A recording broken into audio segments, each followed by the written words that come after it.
Asante mheshimiwa. Sasa namuita Mheshimiwa Jacqueline Kainja Andrew, mbunge wa viti maalum, aweze kuuliza swali lake. Swali la mbunge anauliza, je, serikali itaangalia lini upya gharama za uzalishaji wa tumbaku ili mkulima apate faida? Mheshimiwa Mwenyekiti, serikali inatambua kuwa gharama za uzalishaji wa zao la tumbaku zimekuwa changamoto kwa wakulima, hususan kutokana na kupanda kwa bei za pembejeo, gharama za nishati hasa kuni na makaa kwa ajili ya kukaushia tumbaku, pamoja na riba za mikopo.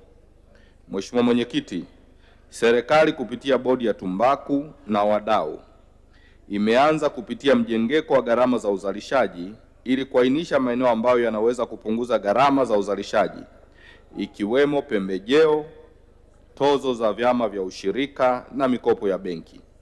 Aidha, serikali imeanza vikao na benki zinazotoa mikopo kwenye zao la tumbaku kwa ajili ya lengo la kujadiliana uwezekano wa kupunguza riba ya mikopo na gharama zinazohusu mikopo hiyo.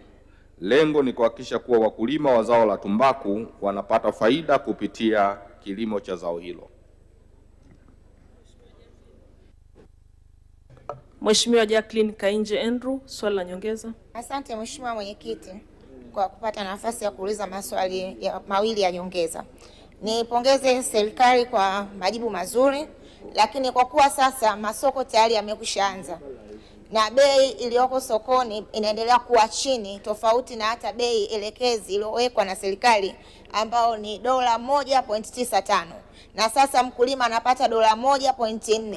Je, serikali haioni kama mwananchi huyu anazidi kupata hasara zaidi?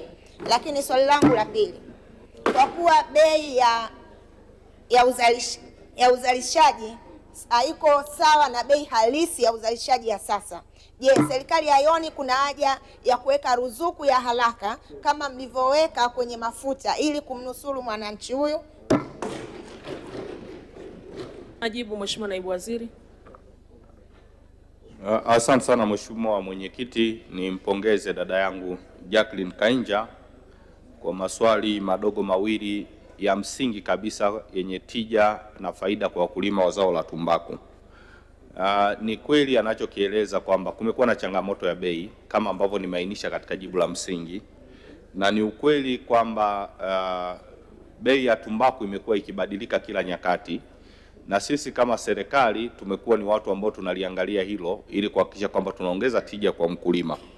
Kwa hiyo tunatambua kuna nyakati mkulima anaweza akapata bei pungufu ambayo inaweza kumpelekea hasara kidogo kulingana na mabadiliko ya kibei. Lakini wajibu wetu sisi kama serikali ni kuhakikisha tunatengeneza mazingira bora na sahihi ambayo yatamsaidia mkulima kupata tija, ikiwemo kupunguza bei kwenye pembejeo za zao la tumbaku ili kuhakikisha walau ana cover ile gharama ambayo amekuwa ameingia.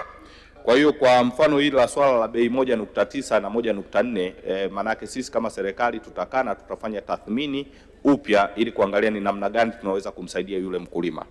Lakini kuhusu kuweka ruzuku ni jambo ambalo serikali imekuwa ikifanya, tumefanya kwenye mazao mengi, na kwenye tumbaku kuna wakati tulishajaribu, bado tunaendelea kufanya tathmini, na tukishamaliza hiyo tathmini tutakuja kuainisha kwenu nyinyi wadau wa zao la tumbaku ili kuona namna gani tunaweza kusaidia.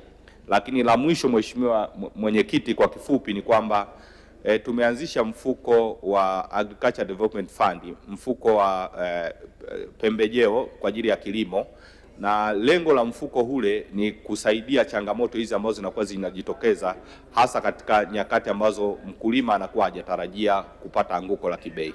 Asante sana Mheshimiwa Mwenyekiti.